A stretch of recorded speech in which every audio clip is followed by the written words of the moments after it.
In today's video, I'm going to teach you how to record bills in Zoho Books with this comprehensive 2025 guide.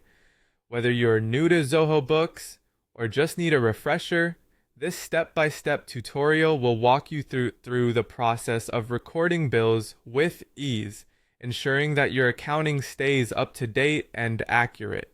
Let's start by logging into your Zoho Books account. Once you're in, head straight to your dashboard. This is where you begin your journey into organizing your business finances. From the dashboard, you'll find the Purchases section. Clicking on Purchases is your next move. This section is specifically designed to handle things like bills and expenses, giving you a clear overview of what's going out financially. After accessing Purchases, you'll want to navigate to the Bills option.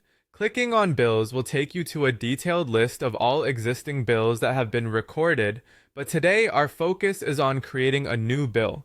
For that, you'll look for and click on the Create a Bill button. This is the beginning of drafting a new entry into the system. When you create a bill, one of the first things you'll need to do is select a vendor. In this context, the vendor refers to the supplier or service provider from whom you receive the bill. You'll see a list or search option to help you choose the right vendor. Once you've successfully selected the correct vendor, it's time to add some unique identifiers to your bill. The bill number and the order number, these numbers are crucial as they help you track and match the bill with the corresponding transaction or order. Be sure to enter these carefully to avoid any confusion later.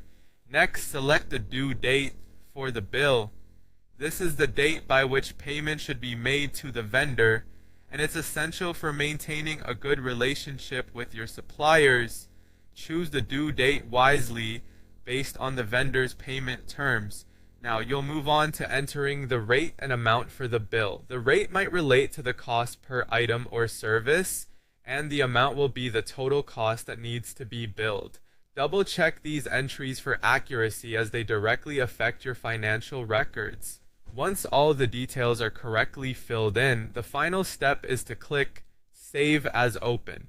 This action saves all the information you've entered and categorizes the bill as an open item, meaning it's pending payment. And there you have it. Your bill is now recorded in Zoho Books, ready for tracking and future reference. Remember, keeping bills updated in your accounting software is critical to maintaining clear and accurate financial records. By regularly updating and checking your entries, you ensure that your business remains compliant and financially healthy.